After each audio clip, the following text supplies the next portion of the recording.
আসসালামু আলাইকুম রহমতুল্লাহি ওয়া বারাকাতুহু। আমি মোহাম্মদ জালালউদ্দিন তরিকা মুহিউসুন্নাহ সাতপাক মাদ্রাসার খাদিম। দীর্ঘ ২৬ বছর থেকে এই জায়গাতে আছি, আপনারা সবাই জানেন।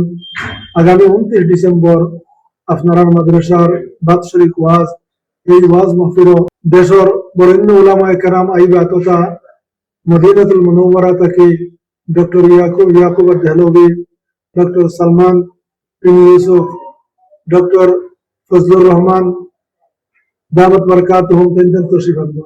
ভারত তাকিয়া মুফতি মাহমুদ কাসিমি তশরিফ আনবা। মাহমুদ কাসিমি সবর বয়ান হইল গিয়া প্রায় ঠিক ৯টা থাকি, আর মাহমুদুল হাসান গুলমি সাবর বয়ান হইল গিয়া ঠিক বাদ মাগরিবর নামাজের পরেও ১৫ মিনিট পর থাকি গুলমি সাবর বয়ান।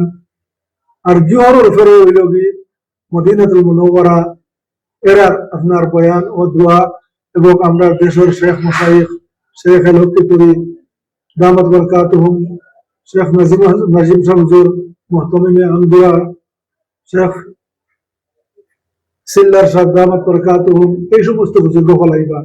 তো আপনারা দিল থেকে মাদ্রাসার দোয়া করতা, সহযোগিতা করতা, যেভাবে করেন আল্লাহ তাআলা আমার ওফা ওখানে আল্লাহ কবুল করুকা। আর মাদ্রাসার জন্য দোয়া উপস্থিত হওয়া যত সম্ভব আমি অনুরোধ করলাম, আপনারা গিয়া উপস্থিতি দিয়া সোহাব খান হাসিল করতা এবং দোয়া দিয়া মাদ্রাসার বরকত করে দিয়া এটা। আসসালামু আলাইকুম রহমতুল্লাহ ওয়া আখিরু দাওয়ানা আলহামদুলিল্লাহি রাব্বিল আলামিন।